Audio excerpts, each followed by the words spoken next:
to BrewBq'n. Today, what's on the menu? Korean glazed reverse seared ribeye. Gonna be amazing. We're gonna make a little Korean spicy cucumber salad to go along with it, a little scoop of rice. It's gonna be a healthy, amazing meal. Let's get started.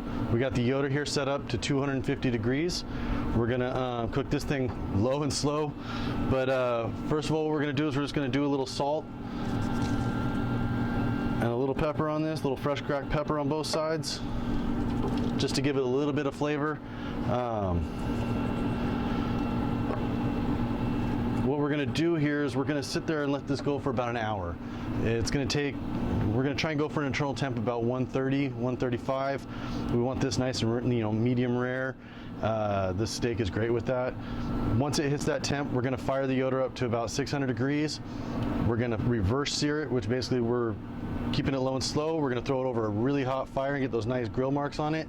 And while we're doing that, we're gonna glaze it with a nice Korean marinade sauce that's gonna put a nice little taste to it over the top of it. So we'll see you here in about an hour and we'll go from there. So with today's dish, we're gonna be doing a spicy Korean cucumber salad to go with it. We're using these little guys. They're like little Persian cucumbers.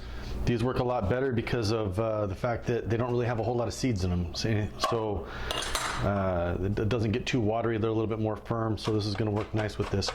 We busted out the mandolin here again, as you can see. We're gonna take this and kind of cut them on a 45 a little bit, so they kind of a little bit elongated. It's just gonna add a little bit more size to it. So let me get these cut up and then we'll finish this up. All right, so as we can see, we got all our cucumbers cut up here. Next, we're gonna do a red onion, about half a big red onion. What we're gonna do is we're gonna slice it in half here like this and then cut it as thin as you possibly can. You don't want giant chunks of this since the red onion is pretty strong. You just kind of want it to be like a little complement to it. All right, so that should do.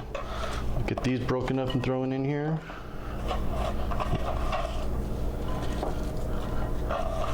All right, we're also gonna add 2 green onions.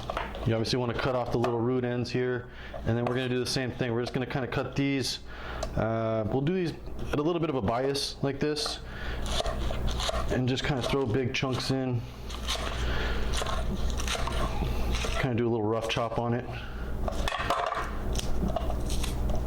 All right, that'll work. We'll throw these in. Now it's time for the dressing. So what we're gonna do with the dressing here is we've got 2 tablespoons of sesame oil. This stuff has amazing flavor to it. We're gonna go with 2 tablespoons of rice wine vinegar. We have a tablespoon of sugar, a tablespoon of regular soy sauce, and then here we have what's called gochujang, and I'm pretty sure I butchered the name of that, but it's basically kind of like a Korean barbecue sauce. It has amazing flavor. It's a little bit spicy. A little bit goes a long way, and it can overpower the dish that you're using. So I use about a half a teaspoon here, just a little bit amount, and like I said, it'll go a long way. And then for the last, we've got a little bit of red chili flake to add a little bit of heat to it. So we're gonna stir this up and we're just gonna basically drizzle it over the top. Super simple, tastes amazing. It's really fresh, nice and healthy. Get that like that. Oh, one last thing, we're gonna add sesame seeds over the top. Just some little toasted sesame seeds. We'll just, kind of eyeball it. Works for me. And then just mix that up. You're gonna wanna let this sit for, I don't know, maybe 20, 30 minutes in the fridge, just so it kind of all absorbs all the flavors here. It's got a nice, amazing, vibrant, bright color to it, and that's what we were working with. So this is gonna be the side to our ribeye, and let's get that thing finished up. We'll see you in a few. We just hit that 130 mark. We're gonna pull this off, let it rest for about 15 minutes, 20 minutes while we bring the Yoder up to temp. So now what we're gonna do is we're gonna switch this over to about 600.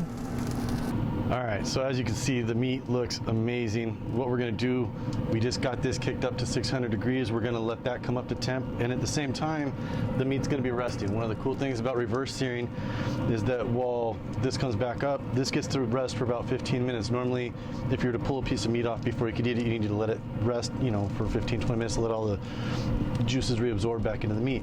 Well, this step is causing that, or is doing that process right now, but then we get to throw it back on the fire really quick, heat it back up, so your meat's actually going to be warm while you're eating it. So what we need to do now is we're going to take the diffuser panel out of this. So we'll move these grates over, and as you can see, there's this little panel right here. I guess we're needing the glove for this. And that just comes out right over the firebox. So this is going to get nice and hot. Can't wait to get this thing finished. We'll see you guys in a minute. So while we're waiting for this to heat up, this is the perfect time to make this little glaze that we're going to put over here. And we're going to start off with a 1/4 cup of mirin, which is like a Japanese rice cooking wine.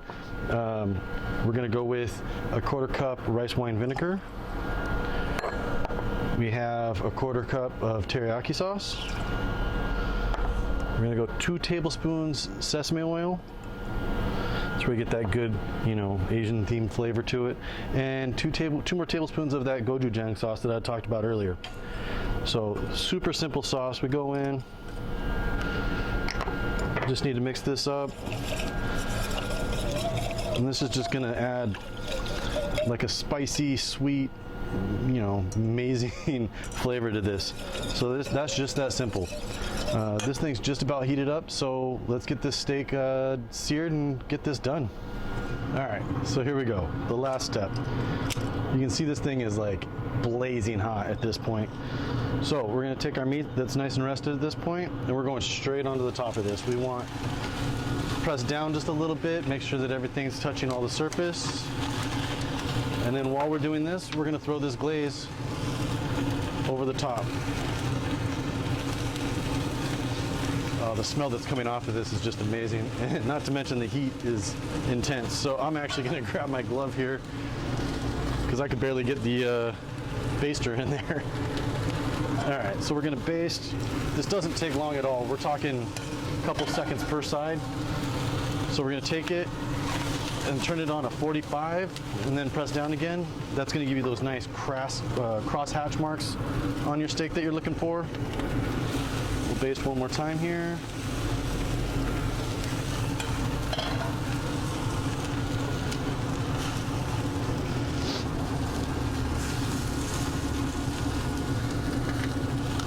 All right, let's see how this is looking. Oh, check that out. Looks absolutely amazing, right? So we'll do the other side now, do the same thing. We'll just coat this a few more times.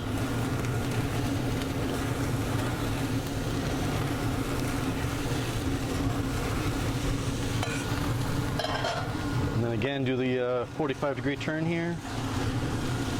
You always want to make sure that you press down just gently, just so you're making sure that all that's in contact with the grill. All right, we'll give it one last baste here.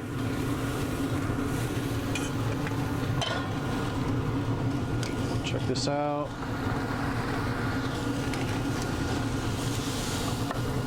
And I think we are good.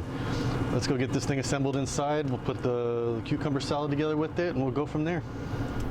So here we are, moment of truth. The steak came out absolutely gorgeous. I mean, can't go wrong with that, right? So let's cut this thing open and see what it looks like, huh?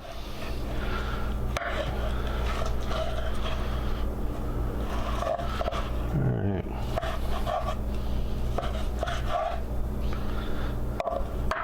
Got that like perfect, you know, medium rare to it. Let's give this thing a bite.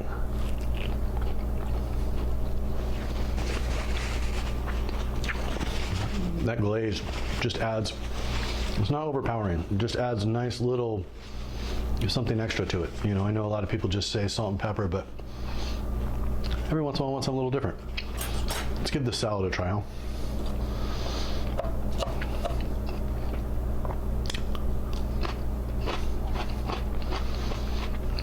You know, There's a lot of the same flavors in the salad, but the crispness and the freshness of the cucumbers kind of makes a nice balance to this meat. I mean, you know, such a heavy meat.